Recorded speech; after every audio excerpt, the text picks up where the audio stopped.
paz do Senhor, irmãos! Hoje nós estaremos estudando administração eclesiástica.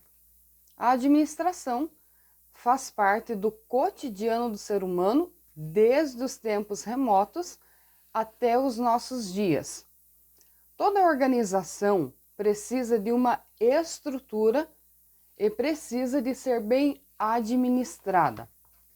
Em se tratando de igreja, não é diferente.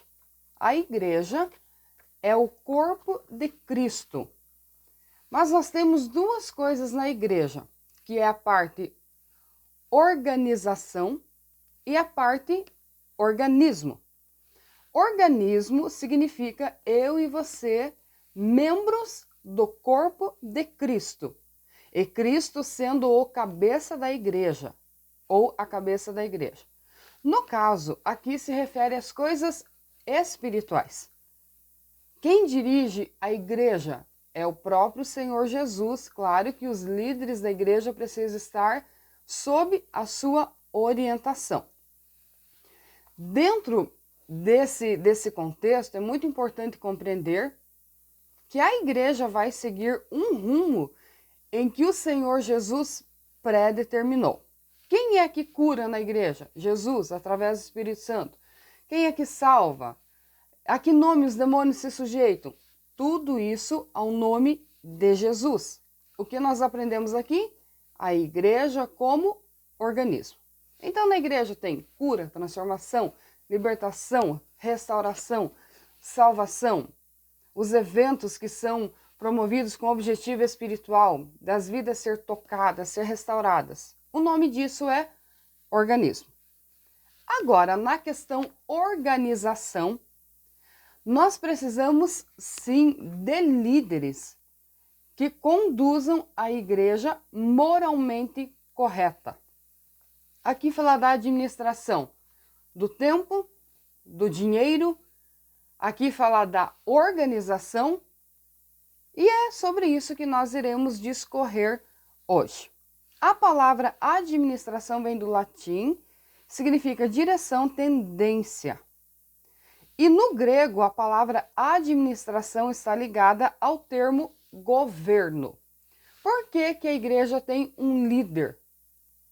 Toda instituição precisa de um governo, porque se não houver organização, se não houver cargos, se não houver pessoas apropriadas para tal função, isso irá virar em bagunça. Então lembre-se que a igreja, tanto espiritual quanto administrativa, ela precisa caminhar na mesma direção e com equilíbrio em ambas as partes. No grego, então, significa governo. Por sua vez, o vocábulo governo significa estar à frente, liderar, dirigir. Como é dirigir uma igreja? Primeiro, o líder tem que ser alguém vocacionado, chamado, escolhido para o ministério. As coisas não acontecem assim. Eu acordei hoje, uau, eu vou ser pastor. Ou um ancião, ou um presbítero. Não é assim que as coisas acontecem. Vocação, chamado. Segundo, agora, com a minha vocação e com as habilidades que eu já tenho, eu vou aprimorar, eu vou estudar, eu vou buscar conhecimento. Cada obreiro, ele tem um chamado específico. Mas todo presidente, ele tem que responder pela parte administrativa da igreja. Então, ele precisa se aprimorar, ele precisa aprender e zelar com muito carinho de algo que não é dele, porque a igreja não é do obreiro, a igreja é de Cristo. O obreiro é um trabalhador e precisa trabalhar de forma correta, porque ele irá entregar essa igreja para o seu dono, no caso, Jesus Cristo. O termo administração pode ser compreendido como a ação referente ao conjunto de princípios, normas e funções que tem por objetivo planejar, organizar, liderar, controlar os esforços de grupo de indivíduos que se associam para a obtenção de um resultado comum.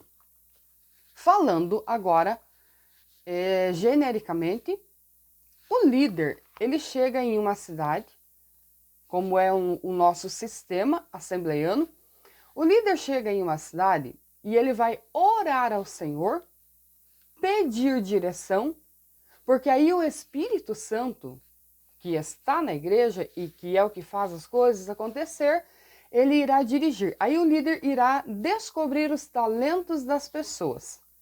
E ele irá perceber que tal pessoa funciona em tal área. Ah, mas eu queria trabalhar com jovens. Você tem um chamado, uma vocação específica para isso? Porque se você não tem, você não conseguirá desenvolver um trabalho eficiente. Porque ser um líder não é ter posição e status como muitas pessoas pensam. Ah, eu tenho a posição de líder em tal área. Sim, mas e o teu conteúdo? E o teu desenvolvimento espiritual? Teu desenvolvimento com o grupo, existe uma dinâmica? Existe resultado? Tem uma estrutura? Então perceba que ser o líder de uma igreja não é algo simples. Essa pessoa precisa de muita graça de Deus porque irá trabalhar com todas as áreas da igreja. Dentro da nossa estrutura nós temos trabalho com crianças, adolescentes, jovens, mulheres, homens, obreiros, casais. Nós precisamos de pessoas preparadas em todas as áreas para trabalhar em todas essas funções. E essa capacidade é o líder que precisa ter para administrar essa área também. O tempo mostra que no decorrer da história, todos os conhecimentos das áreas humanas e exatas contribuíram para o avanço da administração na parte social, política, econômica e religiosa. Enganam-se quem acha que a igreja não precisa de líder e de administração. Em todas as áreas, as coisas crescem, se desenvolvem e funcionam porque tem uma cabeça pensante com projetos e com uma certa perspicácia para que as coisas aconteçam. Na igreja é a mesma coisa. Só que ao invés de somente perspicácia, aí nós temos algo extraordinário, que se chama Espírito Santo.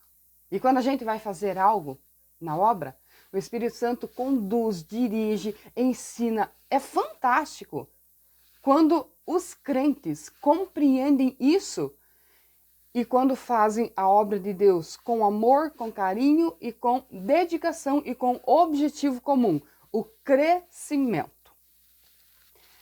É interessante lembrar também que toda a estrutura, precisando de sua organização e de sua cabeça, porque nós precisamos seguir uma linha de pensamento, porque senão nós vamos procurar todo tipo de atalho, lembrando que Cristo é o cabeça da igreja. Depois dele nós temos os nossos líderes, para que nós possamos então, juntamente com eles, trabalhar na mesma visão. Repito, dentro do nosso sistema, nós temos uma convenção e nós respeitamos os nossos líderes, os nossos pastores, que passam as diretrizes para os pastores locais. E os pastores locais passam essas diretrizes para os seus obreiros. E assim a obra vai se desenvolvendo, vai acontecendo, o nome do Senhor vai sendo glorificado, vidas vão sendo restauradas, pessoas vão sendo alcançadas com a graça, com a salvação, e de forma extraordinária o nome do Senhor vai sendo glorificado. Vamos analisar então a administração eclesiástica, agora voltada totalmente à igreja. Como foi mencionado no capítulo anterior, a administração pode ser definida a partir de diversas visões, dependendo dos óculos em que se utilizar. Como disciplina técnica, a mesma procura resultados de crescimento e desenvolvimento da igreja. Mas, diferente dos ramos da administração, ela não busca apenas o crescimento em si, e sim um crescimento pautado na diversidade de dons e talentos de Deus distribuídos à igreja. Quando se fala de administração de uma empresa, ali está falando de resultados para obter lucros. Quando se fala de igreja, Nós temos a parte das contribuições, porque as pessoas que mantêm as igrejas funcionando são as pessoas que contribuem. Mas nós temos também uma administração na parte dos dons, como eu falei para vocês. Às vezes tem uma pessoa que, se ela for colocada para pregar, ela não vai se desenvolver, por mais que ela tenha vontade. Mas você pega essa mesma pessoa e coloca ela para trabalhar num grupo de crianças, por exemplo. Ela vai florescer. Por quê? Cada um de nós tem um talento, um dom, um chamado específico. Lembra que Paulo falou para Timóteo? Desperta o dom de Deus que há em ti. Então o que acontece? Você precisa orar, pedir a Deus a direção para a tua vida e pedir a Deus o seguinte: o que é para mim fazer? Você tem algo específico. E aí Deus irá dirigir, guiar e orientar a tua vida nesse sentido. E o líder, porque já está acostumado, além da direção do Espírito Santo, ele já está acostumado a trabalhar com pessoas. Ele vai perceber algo em você e vai tentar extrair essa virtude de você. Então temos a administração na parte financeira e temos a administração na parte espiritual. Duas coisas fantásticas que precisam de muito cuidado, pois conduzem à Igreja de Cristo. A administração eclesiástica mantém um compromisso sério com as doutrinas bíblicas estabelecidas e dogmatizadas pela teologia cristã, o que significa dizer que somente existirá uma boa administração da igreja enquanto a igreja permanecer corpo de Cristo. O que passar disso provém do maligno. É importante lembrar que Jesus é o dono da igreja. Nunca esqueça isso. Pastores, obreiros não são donos da igreja, são trabalhadores do reino. Eu e você que trabalhamos na igreja somos trabalhadores do reino e ponto final. O dono é Cristo. Por quê? Que qualquer projeto que a gente vai desenvolver, o que a gente vai fazer? A gente vai orar. Vai ter um evento de mulheres, de criança ou algum projeto que a gente irá desenvolver. Primeiro passo, oração. Porque Jesus é o dono, então ele vai definir, ele vai decidir. Tem coisas que ele vai mudar a nossa visão através da oração, porque ele conhece os resultados e nós não. Então é muito importante esse ponto aqui. Dentro das funções administrativas, também nós temos 5 pilares: prever, organizar, comandar, coordenar e controlar. Eu não gosto de ser mandado. Então você não serve para trabalhar na igreja, com todo respeito. Porque nós temos uma liderança, sim, que irá dirigir, que irá conduzir. Para que eu possa desempenhar o meu papel, exercer a minha função e florescer no meu chamado, eu preciso de algo chamado subordinação e obediência. Já que a igreja é um corpo, ela não funciona só em uma diretriz. Ela precisa funcionar num todo. E para isso, então, eu repito, prever, organizar, comandar, coordenar e controlar. Nós precisamos também de planejamento, organização, direção. Você não pode simplesmente chegar e, sem uma organização, sem um projeto, sem nada, só chegar e dizer, deixa as coisas acontecer. Não. A gente precisa orar. Em vários lugares que trabalhamos, em várias cidades que trabalhamos, eu pedi ao Espírito Santo direção. E várias coisas o Espírito Santo colocou no meu coração. Aí, debaixo da direção do pastor, esses projetos aconteceram. O nome do Senhor foi glorificado. Vidas foram alcançadas. O trabalho de mulheres, que é um trabalho lindo que as mulheres fazem na igreja, e dentro dessa área em que eu trabalho, muitas pessoas foram edificadas, restauradas. Por quê? Porque houve o que nós acabamos de analisar aqui. Existe um projeto, existe uma organização, o desenvolvimento do projeto, existe a supervisão de um líder, ele vai decidir algumas coisas e então as coisas vão crescendo e se desenvolvendo. Lembre-se que quando se trata de igreja, não é uma empresa em si, que visa lucros. Nós estamos trabalhando almas. Isso aqui é meio complicado, porque algumas pessoas precisam de ser socorridas, outras precisam de ser corrigidas. E ninguém quer ser corrigido, essa é a verdade. Mas tudo isso faz parte do bom crescimento e desenvolvimento da obra de Deus e do corpo de Cristo.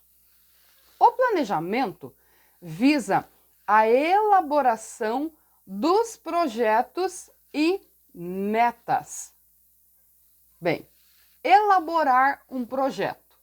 Você precisa sentar, analisar. Você precisa analisar os pontos fortes, os pontos fracos, pegar aquele projeto, levar para a oração. Aí sim as coisas irão acontecer e irão ter resultado. Por que disse para vocês no início que ter uma posição ou ter um trabalho na igreja não significa apenas ter status, mas significa ter conteúdo. Eu preciso de ter algo de Deus no meu coração para transferir para aquelas pessoas em que eu estou trabalhando. A mente delas, entenda, você é um gerador de vidas. Se você trabalha com crianças, o que você está plantando no coração delas? Eu sou criada na igreja. Eu me lembro da minha professora lá na cidade de Irineópolis, que hoje ela já é falecida, a irmã Helena.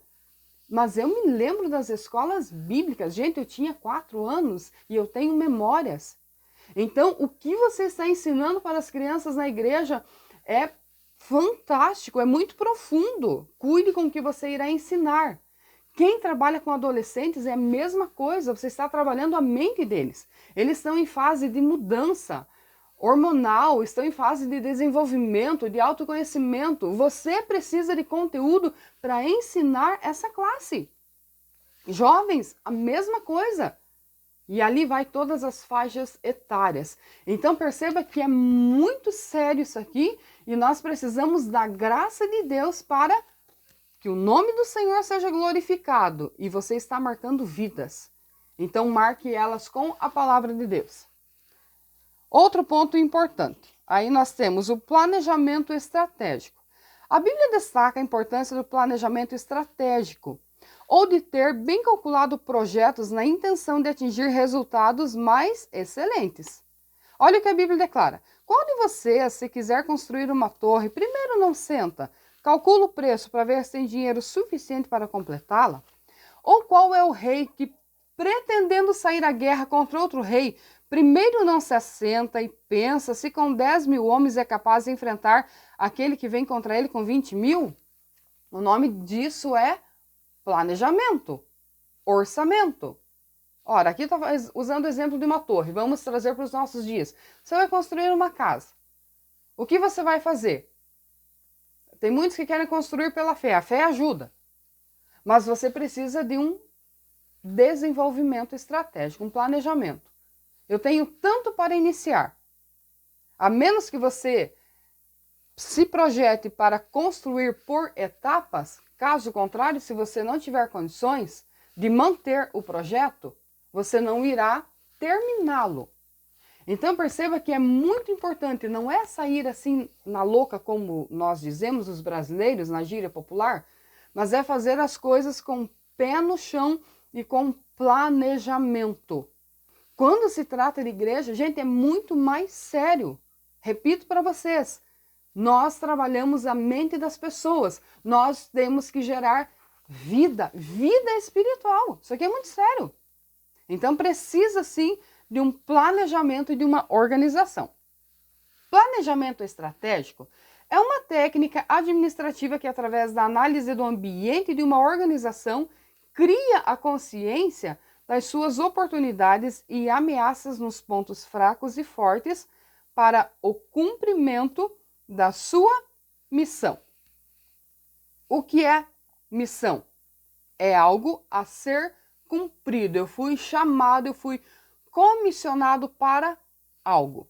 E eu preciso ir lá e fazer aquilo que eu fui designado a fazer. Mas para que haja um bom desenvolvimento da missão, precisa acontecer o quê? Um bom planejamento estratégico para que sim, eu possa ter resultados. Quando as situações corriqueiras surgem, são os valores que levam a igreja a adotar certas posturas e atitudes diante dos cenários. Bem, haverá adversidades? Sim. Haverá oposição? Sim. Mas a igreja precisa se manter em pé, falando da sua moralidade e falando da sua linha de pensamento, que tem que ser bíblica.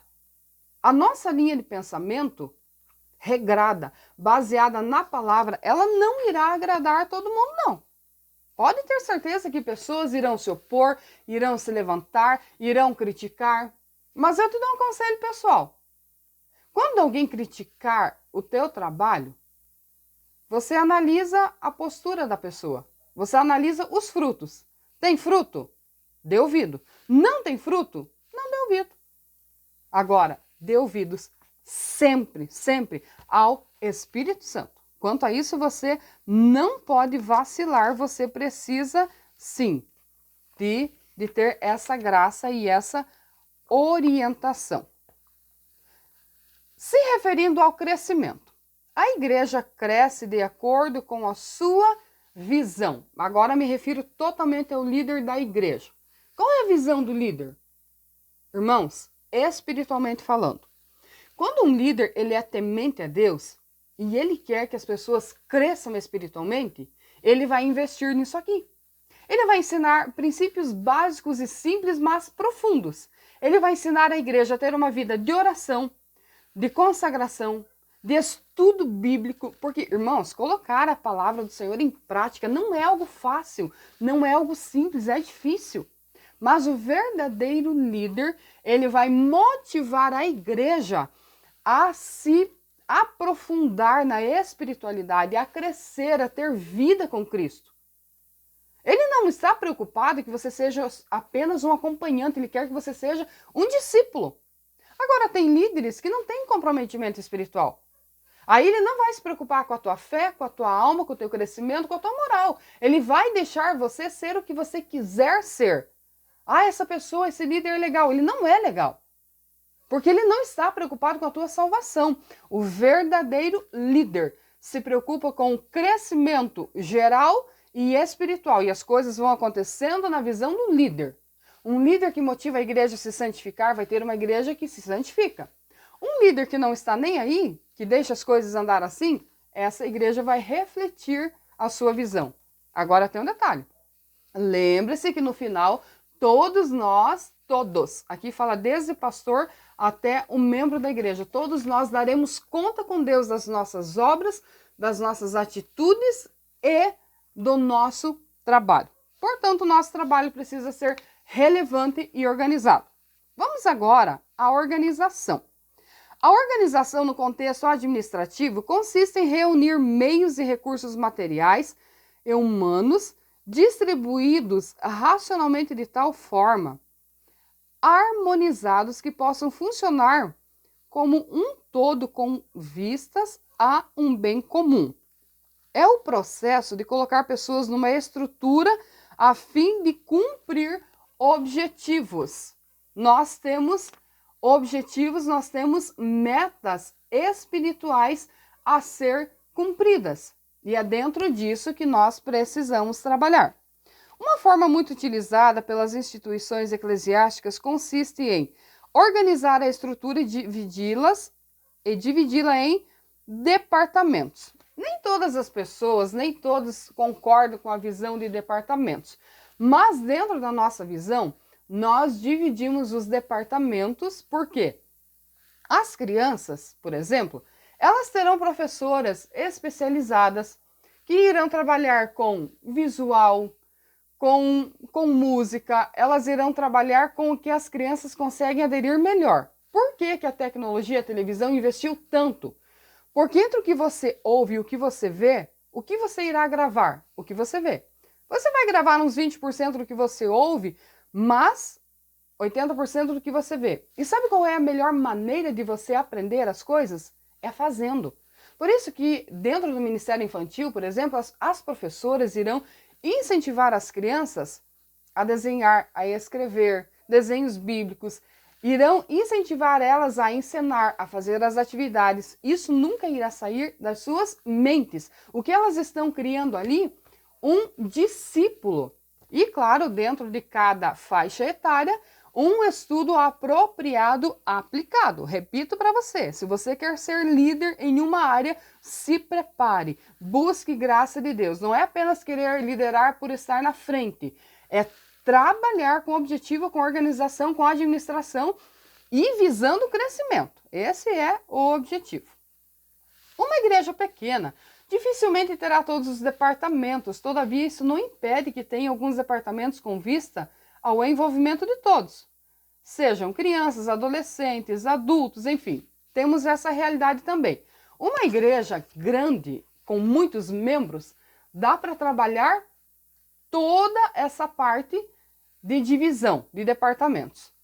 Uma igreja pequena, às vezes tem 3 adolescentes, 4 jovens, é possível juntar eles para as atividades, para cantar, para encenar, para fazer retiros, enfim.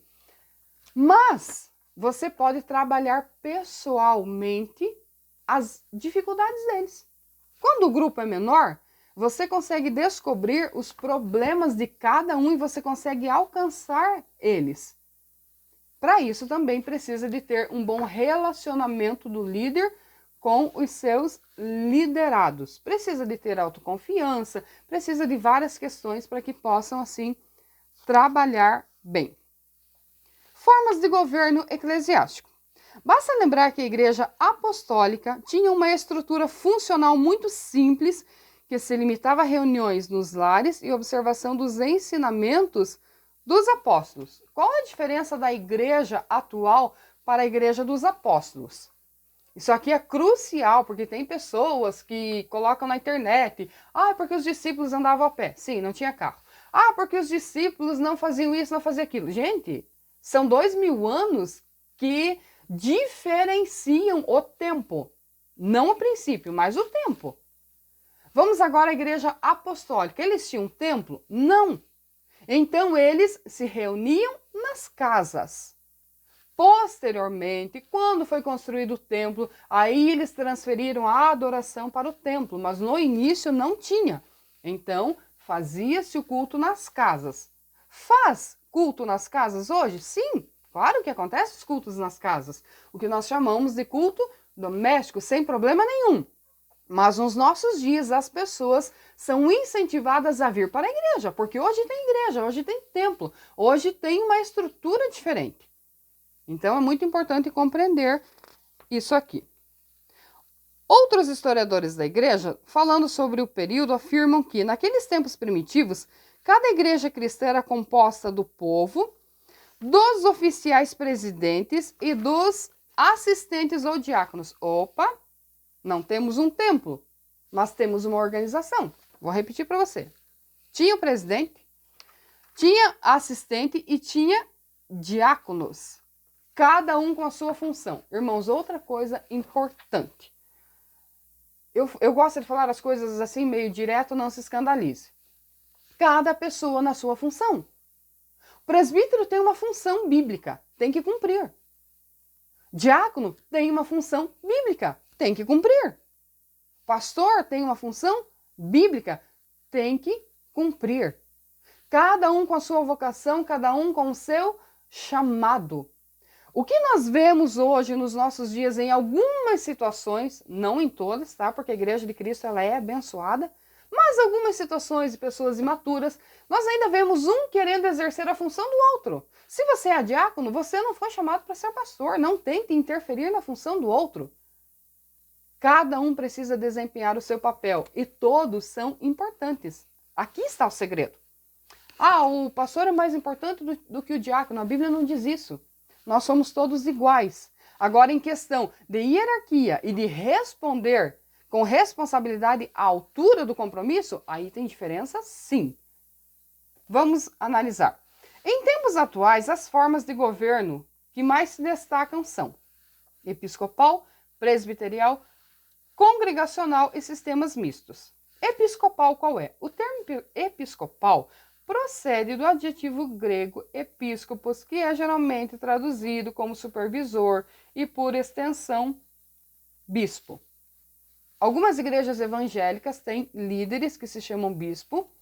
A Igreja Católica tem o bispo tem o padre. Essa é a organização da sua instituição. Quando fala do bispo, você lembra do quê?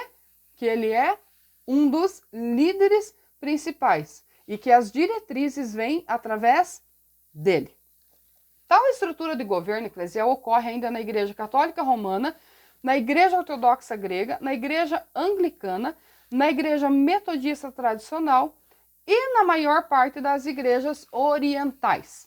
Então, nós também temos aqui as igrejas orientais e as igrejas ocidentais, que têm o seu estilo de governo. No caso, quem é a autoridade máxima da Igreja Católica? O Papa.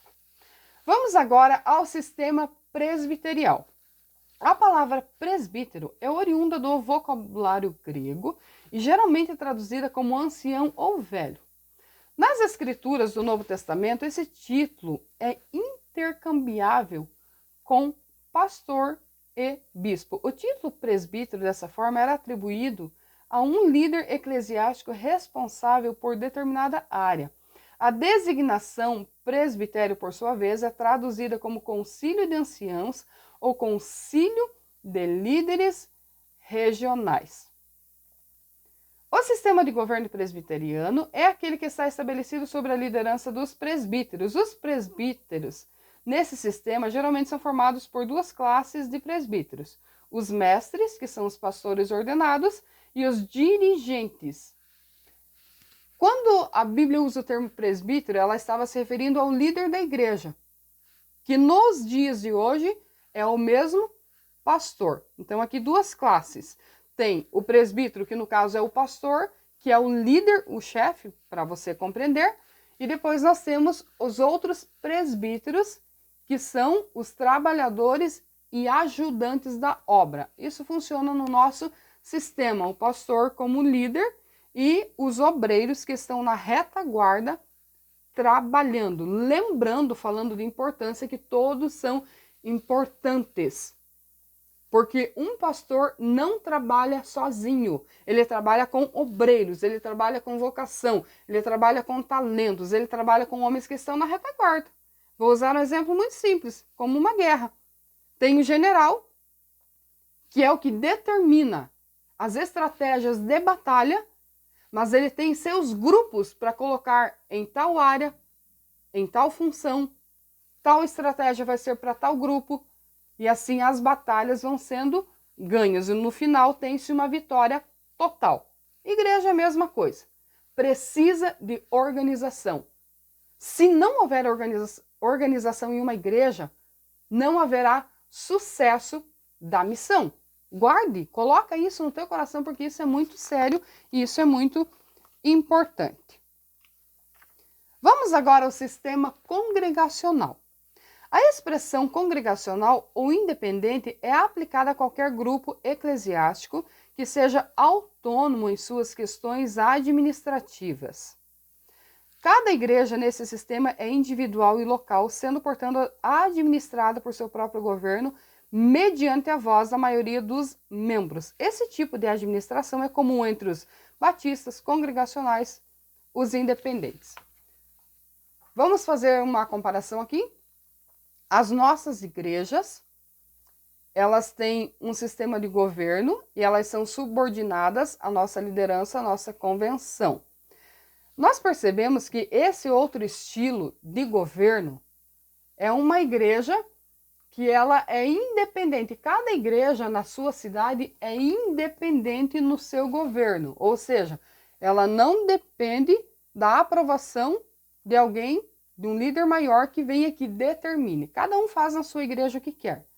Aqui está uma questão muito importante, porque algumas pessoas confundem o sistema de uma igreja com o sistema de outra igreja. Uma coisa é uma igreja que trabalha sob a liderança do seu líder, do seu governo, e a outra que é autônoma para tomar atitudes e decisões e fazer o que ela bem quiser. E depois nós temos sistemas mistos. Esse sistema administrativo mescla tanto os sistemas episcopais, presbiteriais e congregacionais. O que importa é que cada líder adote um sistema desde que ele não desrespeite o sistema local da sua igreja e da sua liderança. Vamos agora a definições e propósitos da igreja. O termo igreja procede do substantivo grego eclésia, que significa chamados para fora, reunião, ajuntamento. Essa palavra, igreja, é composta por um grupo de pessoas que foram retiradas do mundo. Por que nós somos chamados para fora? Ora, nós vivemos no mundo, mas somos chamados para fora do mundo. Aqui fala do sistema em que o mundo é governado. Lembre que o mundo tem seu governo sob o domínio de quem? De Satanás. E ele dita as regras. Então nós somos chamados para fora desse governo mental. Nós vivemos no mundo físico, natural, mas mentalmente e espiritualmente nós somos chamados para fora. Nós servimos a quem? A Jesus Cristo, cabeça da igreja. É Ele que guia as nossas vidas.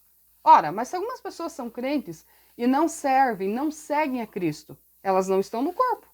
Elas estão na instituição, mas não estão no corpo. E nós somos chamados para estar no corpo de Cristo. A palavra igreja indica tanto a função quanto a missão dos que são chamados para fora.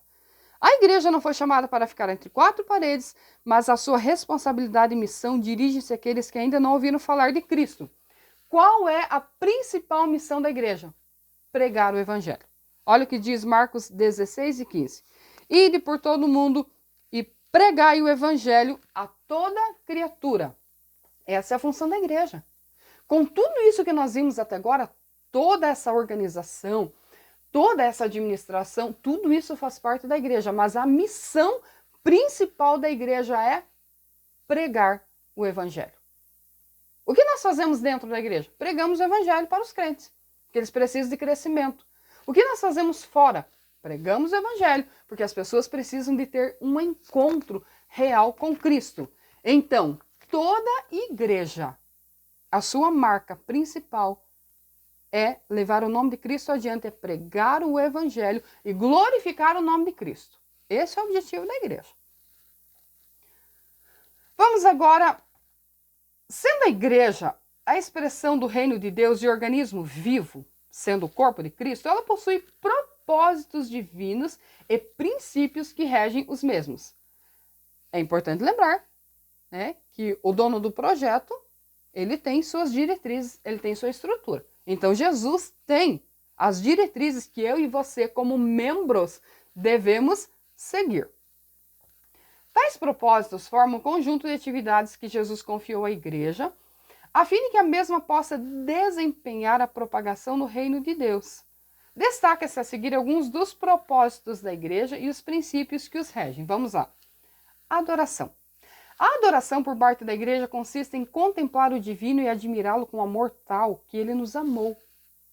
Por que na igreja tudo que nós fazemos, todos os nossos dons, talentos, tudo, não é para exaltar o nosso ego?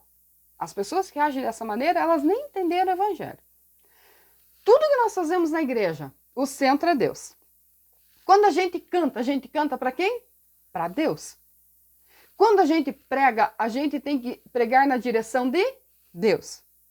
Porque a igreja é dele, o corpo é dele, está sendo edificado. Irmãos, entendam que eu e você somos apenas instrumentos. O instrumento pode ser de metal, de ouro, de prata, pode ser lindo, maravilhoso. O segredo não está no instrumento, mas em quem o executa. Para quem sabe manusear um instrumento, né, dentro da música clássica, dentro desse mundo fantástico da música, a gente fica impressionado, porque é maravilhoso. Assim é a igreja. Nós somos instrumentos. Vamos deixar que o Senhor nos use. Mas agora, a nossa ação correta e natural é adorar o Senhor. E nós devemos de levar as pessoas à adoração. Porque nem todo mundo entende esse negócio de Deus, da igreja. As pessoas até vêm para a igreja, mas elas não compreendem essa parte. Então nós iremos ensiná-las com a nossa postura, com a palavra, com a nossa reverência, com a nossa integridade, de que nós temos um objetivo na igreja, que é adorar o Senhor, o Eterno, o Criador. Deus esse revelado na Bíblia. Depois, evangelização. Somos embaixadores de Cristo e a nossa missão é evangelizar o mundo. Então devemos de ter compaixão pelos perdidos e amar a quem Deus ama. Aqui tem outro ponto. Eu não vou pregar o evangelho para tal pessoa. Não. Nós fomos chamados para pregar o evangelho para todo mundo. Para os bons, para os maus, para os limpos, para os sujos. A nossa missão, é importante relembrar, nossa missão não é converter ninguém. Nossa missão, sim, orar e pregar o evangelho. Essa é a nossa missão. Se você cumprir isso aqui, fantástico, você já cumpriu a Bíblia. Discipulado. O discipulado é um compromisso da igreja em integrar os novos convertidos à fé cristã. É forjar a imagem de Cristo nas vidas, edificar vidas, confrontar com amor e encorajar a prosseguir na caminhada cristã. O discipulado é o ensinamento para os novos convertidos. Irmãos, eu nasci na igreja, né? Vou fazer 40 anos e estou na igreja todo esse tempo. Imagine uma pessoa que veio para a igreja ontem. Qual é a noção que ela tem de igreja? De estrutura, de organização, de Deus? Ela não conhece. E aí a gente quer que essas pessoas que vieram para a igreja ontem tenham a mesma visão e experiência que nós temos. Não é assim. Por isso que nós temos esse curso chamado Discipulado para os novos convertidos. Ali eles vão aprender coisas simples do evangelho.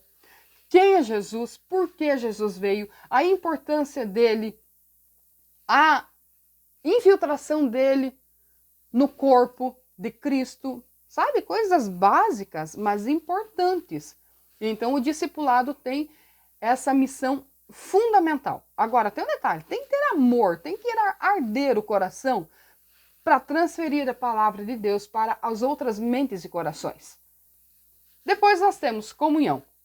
A comunhão é a visualização da integração de uma pessoa no corpo de Cristo, é uma interdependência em amor. Na comunhão, nos sentimos a família de Deus. A igreja existe para proporcionar comunhão aos crentes. É desfrutar das mesmas coisas. A comunhão, aqui fala do nosso relacionamento com os nossos irmãos, mas também fala, depois do discipulado, quando a pessoa desce as águas batismais e ela agora passa a participar da Santa Ceia, que lembra e que representa o corpo de Cristo. O pão representa o corpo, que é o alimento essencial dos tempos bíblicos e que nós precisamos disso para sobreviver. E o vinho ou o suco lembra o sangue de Cristo derramado na cruz, que o objetivo desse derramamento de sangue é a redenção dos pecados. Então, todas as vezes que nós participamos da Santa Ceia, é um ato muito lindo, é um momento muito glorioso, porque nós temos essa lembrança. Por fim, serviço. Na igreja, o serviço consiste em doar-se aos outros em amor, atendendo necessidades e curando feridas. É envolver-se com o reino, expressando por meio de atividades o amor de Deus ao mundo. O que é ser um líder? É ser um trabalhador. O que é assumir um departamento na igreja? Trabalhar. Então, eu repito para vocês o que eu falei desde o início. Se quer se envolver em algum departamento da igreja, que o amor arda no teu coração. Você vai precisar se dedicar muito. E a Bíblia diz que o nosso trabalho não é vão no Senhor. Às vezes você faz e você não vê resultado. Você não está vendo, mas o resultado está ali. E um dia, seja nessa vida ou na eternidade, você vai colher os frutos. Pregue a palavra com amor, com carinho, com dedicação. Sabe, tem vezes que eu quero que todo mundo tenha o mesmo ardor que eu tenho. Eu sei que cada um é individual. Mas pregue com amor, viva com amor, se entregue. Não vive meio termo nas questões espirituais, se entregue de verdade. E você vai conhecendo aos poucos o Deus que a Bíblia revela. Que Deus te abençoe, em nome de Jesus. Até a próxima aula.